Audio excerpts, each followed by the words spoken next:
ഇന്ന് മത അധ്യാപകരുടെ മധ്യസ്ഥനായ വിശുദ്ധ ചാൾസ് ബൊറോമിയോയെ അനുസ്മരിക്കുന്ന ദിവസമാണ്.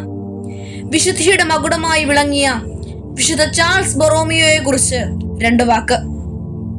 ചാൾസ് ബൊറോമിയോ ഒരു രാജകുടുംബത്തിലാണ് ജനിച്ചതെങ്കിലും ഈ ലോകത്തിലെ സമ്പത്തിനോട് അദ്ദേഹത്തിന് ഒട്ടും ആഗ്രഹമുണ്ടായിരുന്നില്ല. നിങ്ങൾക്ക് ദൈവത്തെയും മാമോനെയും സേവിക്കാൻ കഴിയില്ല എന്ന വചനം ഹൃദയത്തിൽ സ്വീകരിച്ചുകൊണ്ട് അദ്ദേഹം തന്റെ ജീവിതം പൂർണ്ണമായും ദൈവത്തിന് സമർപ്പിച്ചു. നമ്മുടെ കർത്താവ് ശിഷ്യന്മാരുടെ പാദങ്ങൾ കഴുകിക്കൊണ്ട് പഠിപ്പിച്ച സേവനത്തിന്റെ മാതൃകയാണ് വിശുദ്ധ ചാൾസ് പിന്തുടർന്നത്.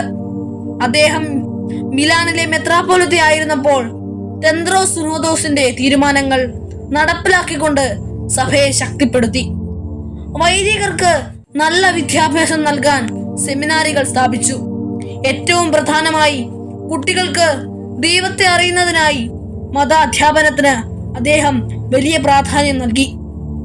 അതുകൊണ്ടാണ് അദ്ദേഹം മതാധ്യാപകരുടെ മധ്യസ്ഥൻ എന്നറിയപ്പെടുന്നത്. ദൈവവചനത്തിന്റെ പ്രാധാന്യം എത്ര വലുതാണെന്ന് നമുക്കറിയാമല്ലോ. വിശുദ്ധ ലിഖിതമെല്ലാം ദൈവനിവേശിതമാണ്. അവ പ്രബോധനത്തിനും ശാസനത്തിനും തെറ്റുതിരുത്തലിനും നീതിയിലുള്ള പരിശീലനത്തിനും ഉപകരിക്കുന്നു. 2 തിമോത്തിയോസ് 3-16 വാക്യം.